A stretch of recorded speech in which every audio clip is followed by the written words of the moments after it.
урматтуу мекендештер, урматтуу президент Садыр Нуркожоевич, сизге кайрылып жатканыбыздын негизги себептеринин бири дүйнө жүзүнүн тарыхында илим, билим, маданият болбосо ал жерде ар дайым башаламандык болуп келген.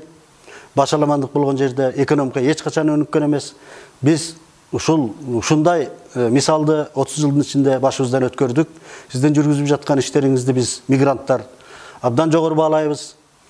Ошонун ичинде биздин мигранттардын сизден суранары биздин билим берүү системасында, агартуу системасында билим берүүнүн деңгээлин жогору көтөрсөңүз, жана билим берүү боюнча жаңы реформаны жүргүзсөңүз.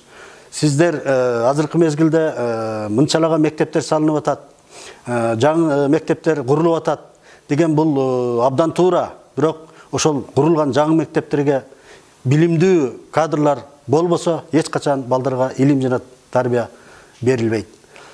Биздин негизги суранарыбыз, Кыргызстандан келген жаштарыбыз орус тилди жакшы билсе, бул биринчи биздин сунушубуз. Экинчиси, Кыргызстандан келген ар бир жаш жигиттерибиздин, кыздарыбыздын колунда бир кесиптин ээси деген колунда документ болсо. Ошон үчүн билим берүү министри менен мурунку профессионалдык техникалык окуу жайларын бириктирип туруп, бир министерство түзүп, 10-11 класстарга ар бир бала кызыбызга кесипти 2 жыл окутуп, аттестат менен кошо ошо кесипти берип чыгарсак, ошол жигитибиз, кызыбыз Кыргызстанда калса дагы, Россияга келсе дагы ошол кесиптин ээси болуп, жакшы ийгиликтерге жетишет эле. Биз Россияда миңдеген жаштарыбыз ошондой кесиптерди алып, Кыргызстанга барса, биздин экономикабызды көтөрүүгө абдан чоң таасир берет эле.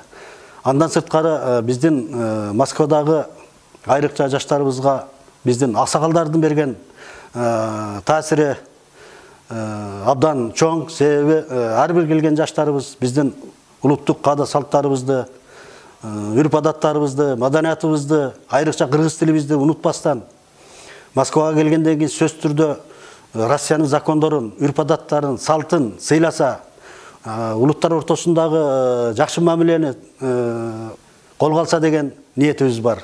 Бул биздин келечекте жаштарыбыздын Кыргызстанды оңдоого болгон чоң кадрдык даярдоо болуп эсептелет. Ошондуктан менин сизге кайрылуумдун дагы бир себеби мигранттарга көбүрөөк көңүл бөлсөңүз, мигранттардын үнүн көбүрөөк уксаңыз, себеби мигранттардын турмушун сиз абдан жакшы билесиз.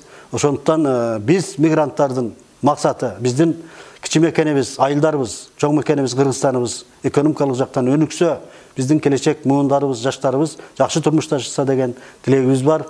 Сиздин азыркы жүргүзүп жаткан экономикалык тышкы саясатыңызды биз абдан жакшы колдойбуз.